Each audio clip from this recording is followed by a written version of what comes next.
Hola compañeros y amigos javerianos, nuevamente con mucho gusto nos encontramos en esta tertulia misionera alrededor de la persona de Monseñor Gerardo Valencia Cano, el centenario pues, de su natalicio.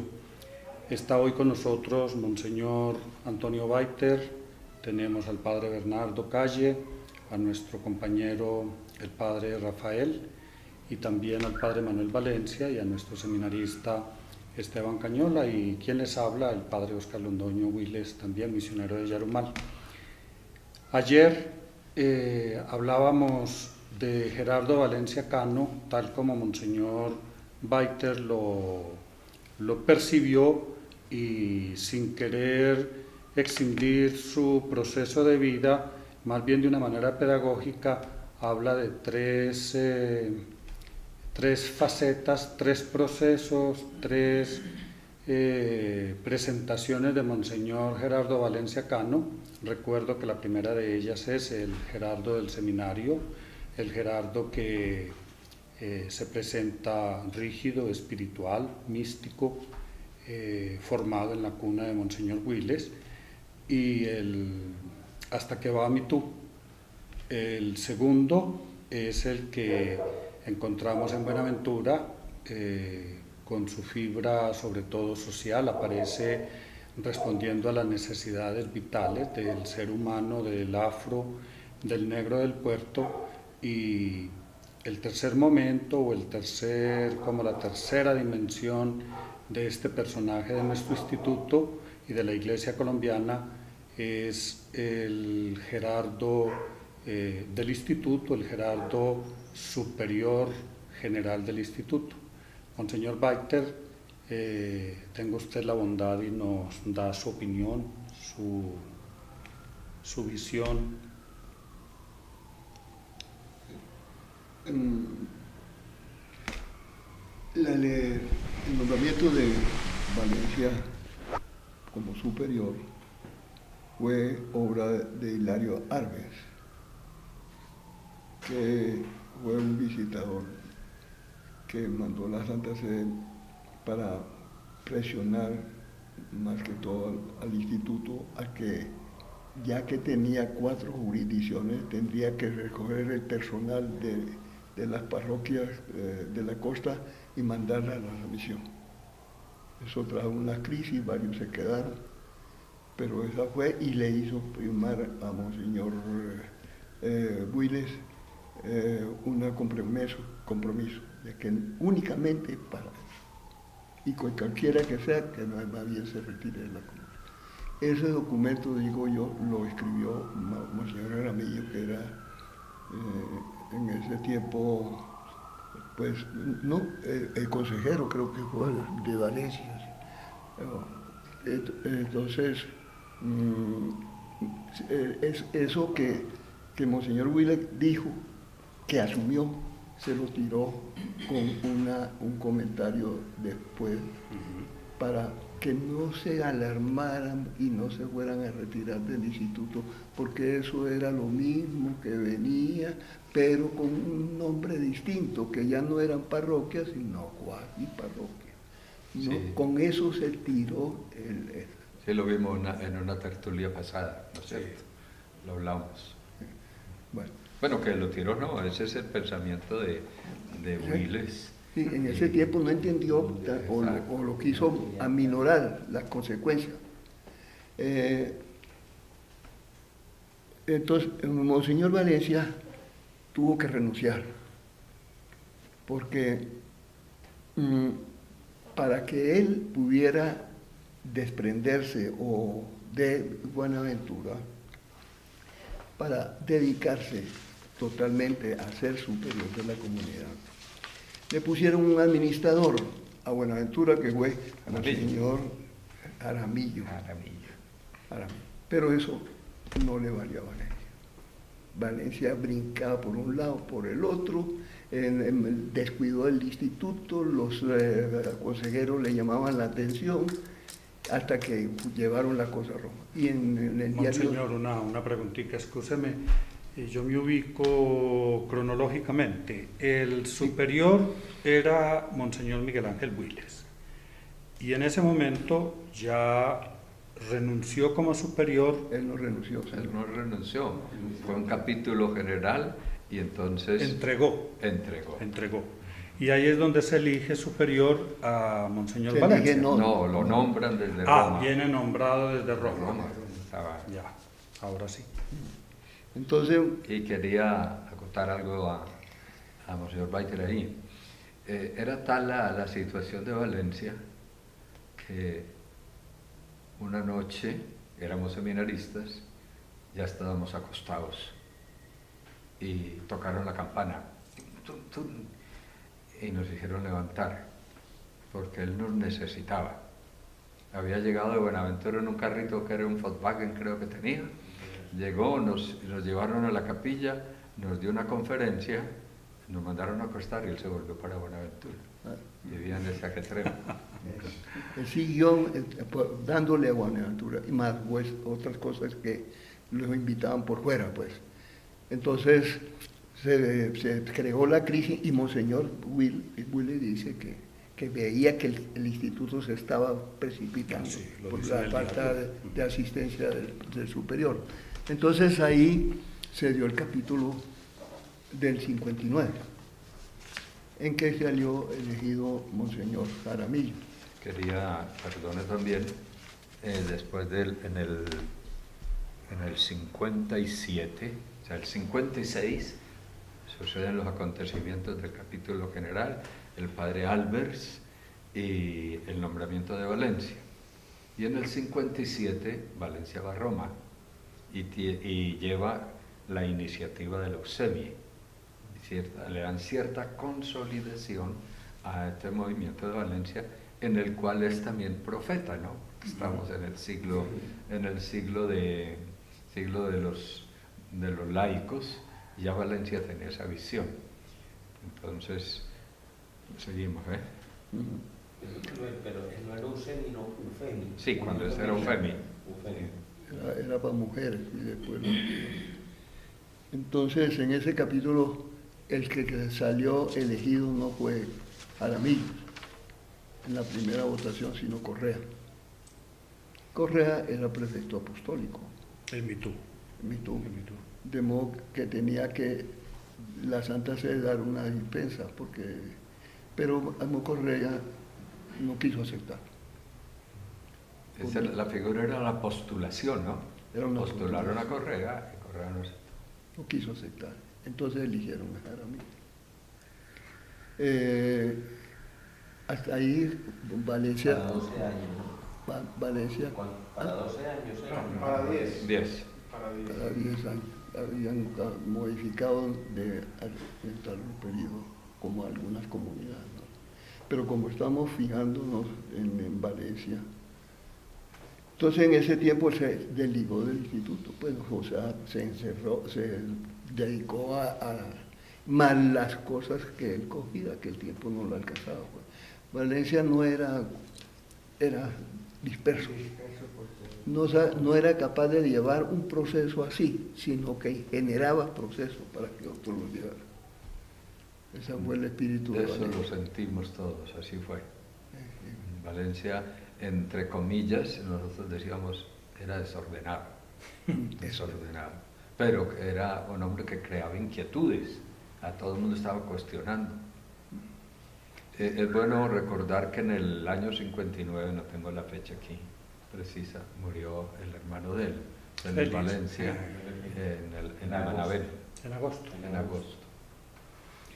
Y vea que era tan rígido en el seminario, ya volviendo a la tarde, que lo arrodilló en el tercer piso del seminario a Félix Valencia con sotana y todo su hermano, porque era indisciplinado. Así era Valencia en ese tiempo. Y después también, cuando ya era superior general, en cierta oportunidad llegó al seminario, todos nos acordamos y todos los que nos están oyendo y viendo se acuerdan de la portería del seminario. Llegó a eso de la 1:30 de la tarde y entró, y en ese momento estaba saliendo Antonio Montoya, nosotros estábamos preparando el diaconado, no, perdón, estábamos en filosofía. Y él entró y pasó por la sala donde se recibían las visitas y le pasó la mano así a la mesita del centro, hizo así, y llamó a Toño. Venga, ¿usted vive aquí? Sí, monseñor. ¿Por qué tiene esa mesa así? Monseñor, yo no soy el encargado. ¿Usted vive aquí o no vive aquí? Claro que sí, monseñor. ¿Y usted quiere su seminario o no lo quiere? Claro que sí, señor. ¿Por qué tiene esto así? ¿Por qué tiene esto así? Vaya, hágalo sacudir. Siguió. Yo me acuerdo de esas anécdotas porque así era él. O sea, un hombre exigente, pues. Vea otra cuestión que se dio por ahí, como era el Valencia, que tenía algo de lo anterior hasta que se abrió. En el boletín de la comunidad, Rodrigo Velázquez sacó un artículo contra la familia Teresita y la trató de nada. Los que comían rosas. Es que Todo lo sacó el Miquel. Le digo que se fuera. Lo suspendió.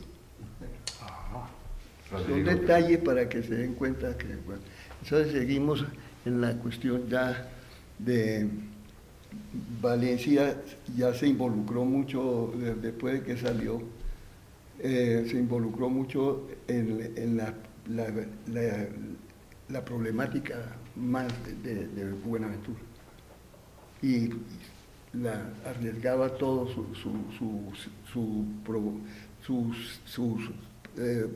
vida o su tiempo o su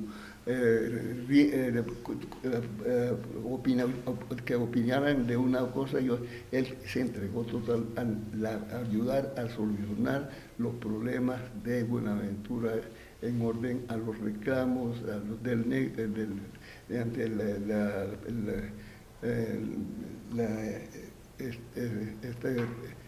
que querían deportar a los negros para hacer el puerto más amplio y todo. Él se iba con ellos, salía en las manifestaciones, todo. Bueno. Acuérdese cuando iban a meter ya las dragas a trabajar, él se fue con los líderes de Buenaventura y se arrodilló delante de las dragas.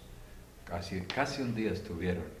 Un día y el país estuvo en vilo porque el Pastrana, Andrés Pastrana, fue el papá de este Pastrana. Misael había dado la autorización y este hizo todo el peso social a través de la oración. Y Valencia dijo, no nos movemos de aquí hasta que no le garanticen a la gente que van a desalojar nuevas casas. Interesante. Yo admiro mucho a Martin Jr. Luther King por la cantidad de simbologías que él desarrolla dentro de su profetismo, y cuando yo veo a este hombre y a Gerardo Valencia Cano, hay una cantidad de similitudes, y que yo creo que fue anterior Monseñor Valencia. De todas maneras, Padre Manuel, usted tiene también una visión de la conversión de Gerardo Valencia Cano. O sea, el Concilio Vaticano es un punto que yo diría que es focal y que es central dentro de la vida de Monseñor Gerardo Valencia Cano. Usted lo definía también un hombre por décadas, ¿no es cierto? En cada década vive como algo muy particular y especial. Quisiera darnos una visión al respecto. Yo diría que el verdadero punto de conversión de Valencia fue el concilio. Valencia fue uno al concilio y vino otro del concilio. Y la vida de Valencia después del concilio, sus rasgos de compromiso, no solamente social sino espiritual, están muy marcados dentro del famoso documento de las catacumbas de San Damaso. Lo tengo aquí. Algunos los tenemos. Entonces, desde esa perspectiva, las dos décadas, la década del 50 al 60, es la década de Buenaventura, fue nombrado vicario apostólico de Buenaventura, y el superiorato del Limei. Alguien dice que se sostuvo en un trípode de tres amores: el vicariato, el instituto y la eufemia. Esos fueron como los tres ejes de esa década. Después, la década del 60 al 70 fueron las más fecundas en la vida de Valencia. Es como la madurez de la los madurez y la gran proyección de, diría yo, del profeta misionero de América Latina. Ya dentro del Departamento de Misiones del CELA y todo el impulso que él le dio con los encuentros de Ambato, de Melgar, de Caracas e Iquitos. De tal manera que para mí, nosotros, al menos aquí estamos Rafael y yo, que somos contemporáneos, nosotros conocimos ese Valencia, no el anterior. El anterior lo conocieron Calle y Goiter. Nosotros conocimos el Valencia de esas dos décadas. Dígame, ese cambio que tuvo y que transformó el señor Valencia fue precisamente en el concilio. En el año 1964, que él viene, escribe en su diario o en su oración de cada mañana, escribe que ha sido demasiado duro con el clero. Ha sido demasiado duro con el clero y con las religiosas, y pide perdón. Y dice que de ahora en adelante van a ser mis mejores amigos y mis mejores auxiliadores, etcétera. Pero ese cambio fue de 180 grados, pues, cuando vino él de allá de Roma, totalmente transfigurado, cambiado.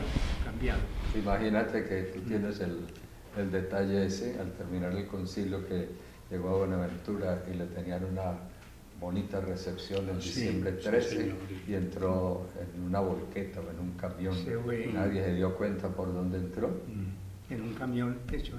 Y responde mucho al pacto de las catacumbas, al contenido, porque dice que no usaré transportes especiales ni aceptaré fiestas, ni cosas que me lleven a sentirme honorado. Pero, Padre Manuel, ¿qué es lo esencial del concilio que logra la conversión en él? O sea, yo me imagino, está toda esa experiencia de los años, la participación en las 4 sesiones y todo eso, pero ¿qué es la teología? ¿Qué hubo dentro del concilio que a uno los transformó y a otros no? Bueno, yo diría que el primer factor es Jesucristo. O sea, Valencia es un enamorado del Señor y el Espíritu Santo estaba actuando en él. Segundo, es una persona, como ustedes lo decían en pasadas tertulias, se hizo indio con los indios, se hizo negro con los negros. Entonces, eso tenía que impactarlo mucho. Alguna vez me escribió un papelito a mí que se me perdió, en el que me decía que dure la fe. Tengo todavía un papelito que escribí en plena aula conciliar, en que decía: carajo, Señor, no entiendo, ayúdame. La representación latinoamericana en el concilio fue pobre, pero la realidad que los latinoamericanos empezaron a tomar después del concilio fue muy interesante, y nosotros encontramos entre los firmantes del documento de la catacumba de San Dámaso un buen número de brasileros. O están también algunos chilenos, mexicanos, y está Proaño del Ecuador, y está Zambrano Camarer de Colombia, que eran como los que estaban repuntando en esto que después se dio en llamar la teología de la liberación, así en América Latina. Entonces, a mí me parece, primero, ese contacto con su pueblo, digamos, segundo, el contacto con su pueblo, y tercero, hay toda una inquietud en Valencia que empieza a nacer en el sentido misionero. Cuando a él le preguntaron en la asamblea consultiva, víspera de su muerte, que le hicieron una pregunta bastante agresiva: ¿usted por qué es así? Él dijo: porque soy hijo de Miguel Ángel Builes. Que lo tengo yo aquí, aquí oído. Qué interesante. Manuel, Sí. Y me atrevo a agregarle, escucha al padre Cecilio de Lora, que también fue muy amigo de él, que en el concilio él se había encontrado muy directamente con estos obispos brasileños, entre ellos Monseñor Don Cambier Cámara y el Monseñor Ans, Está enfermo también. Evaristo. Y entonces el encuentro, la amistad con ellos, analizando toda esa realidad de América. Y ya de parte mía me atrevo a afirmar, como dice Manuel, que centrado en Cristo, su vida de oración. Él era un orante desde la realidad, y entonces lo fue llevando en ese proceso a tomar esa opción pues tan radical, porque sí fue muy radical. Esta mañana estaba yo leyendo una parte del libro del padre Bernardo, donde él dice que la fe es árida, su fe, y vivió unas experiencias de una fe seca, donde no siente nada, donde nada lo motiva, y yo creo que incluso cita a Teresita él también, diciendo que ya ella lo había vivido y que él entendía lo que esta mujer había vivido. Quiero también, Padre Manuel, como hacer una conexión, saliendo del Concilio Vaticano II, viene Medellín. Medellín es un aterrizaje, un buen aterrizaje del concilio para América Latina.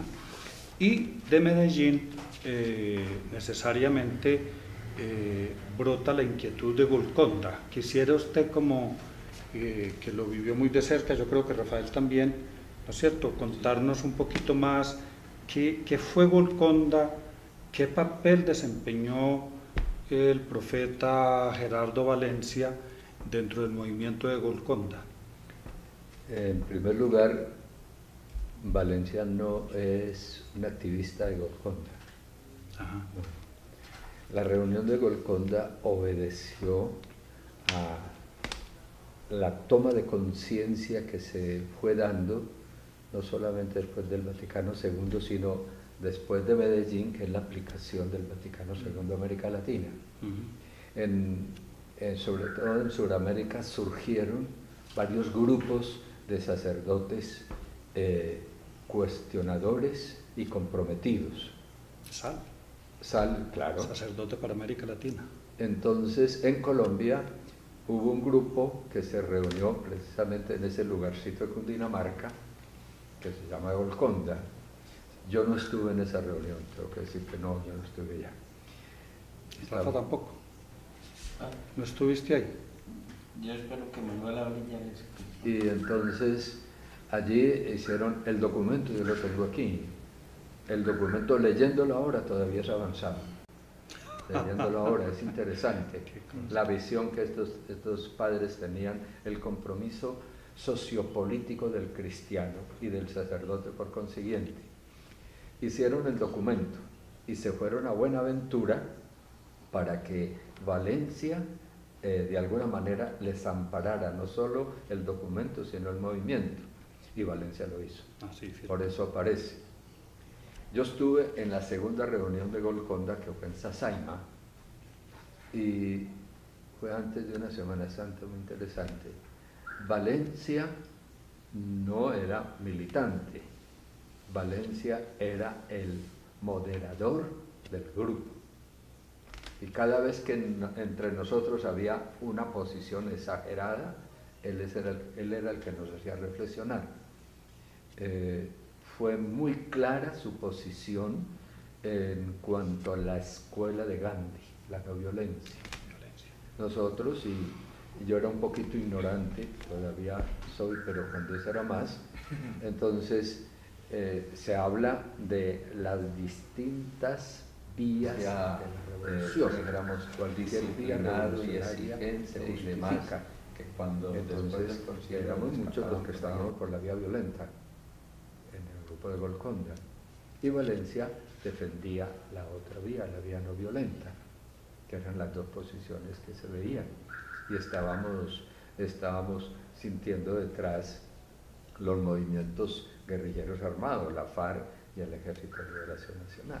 Manuel, pero de todas maneras yo he leído en el diario de él, sobre todo en los programas radiales nocturnos, él hace unos análisis desde el marxismo. O sea, él adoptó como filosofía de análisis de la realidad del marxismo, y no solo eso, sino que en un cierto momento él se pregunta, que yo decía en estos días que es una pregunta que es válida, y la pregunta de él era, solo una revolución sangrienta y armada aquí en Colombia podría cambiar esta realidad.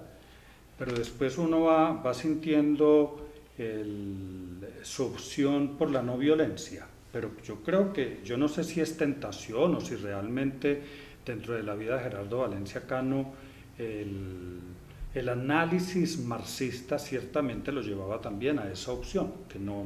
Yo lo único que puedo decir es que utilizaba el marxismo como herramienta. Sí. Y eso es una realidad, y cualquiera lo puede hacer. Así como herramienta, es un sistema de análisis de la realidad. Ya el Papa Juan Pablo II llamó la atención que porque si se utilizaba la herramienta, de pronto se llegaba también a la concepción ideológica, pero el hecho era ese. Que tuvo, que dijera yo, vacilaciones entre las dos vías, es posible. Yo no le oí nunca una cuestión exagerada en la violencia. Solo voy a decir este detalle que de pronto ofende a algunos. Cuando la visita del primer ministro, digamos, norteamericano a Colombia, Kissinger era, ¿cierto? Sí. Eso. Estábamos en Bogotá y nos dijo a un grupito del BOPC, ¿a qué vino, perdón la expresión, ese hijo de puta a nuestro país? Él tenía arranques así. Después estaba uno en una reunión con él y empezábamos a tocar un tema de estos así, y ya él empezaba la moderación. Valencia fue extraordinario. Bueno, muy bien, señor. ¿Puedo agregar? Claro. Nos quedan 3 minutos para cerrar esta tertulia. Monseñor Valencia escribió: ojalá estuviesen aquí todos los rebeldes del mundo, estando en Golconda. Tú no eres el Dios de los muertos, o no te interesa esta vida nuestra que tú mismo diste y cultivaste. Eso está en las oraciones que hacía Monseñor. No lo he encontrado aquí, pero está en los escritos de él. Mira, Señor, que los grandes de tu iglesia tiemblan ante la perspectiva de perder su seguridad. En Colombia, Golconda era el nombre de una finca ubicada en el municipio de Biotá, Cundinamarca, propiedad de la Arquidiócesis de Bogotá y destinada a cursillos, reuniones clericales y retiros espirituales. La zona estaba con una gran influencia comunista. En esa casa de retiros, en el mes de julio de 1978, se reunieron por primera vez 50 sacerdotes de todo el país. Queríamos conocer los trabajos que en el campo social cada uno realizaba. En este primer encuentro nos aglutinó la finalidad de profundizar en el conocimiento de la Populorum Progressio. Había acabado de venir Pablo VI a Colombia y había sacado la encíclica. Necesariamente en esta reunión no se pudo establecer una línea de acción común, pero sí sentimos la necesidad de organizarnos para intercambiar experiencias y coordinar trabajos. Ahí no estábamos en Valencia. El título del obispo Rojo, ¿no es cierto? Yo creo que fue un título por sus acciones y por todo lo que vivió. Y yo creo que estas tertulias están buscando dar a conocer una figura de este tamaño, de estas dimensiones, y como volver a decir el valor de Monseñor Gerardo Valencia Cano, un santo contemporáneo, un hombre a quien el mismo pueblo lo declaró santo. Si hay algunos de ustedes, compañeros, laicos, personas que escuchan esto y que desean profundizar a partir de los documentos que tenemos, que el Padre Manuel también maneja, nos pueden escribir y con mucho gusto se los hacemos llegar vía internet. Muchas gracias, les deseamos lo mejor y hasta un próximo encuentro.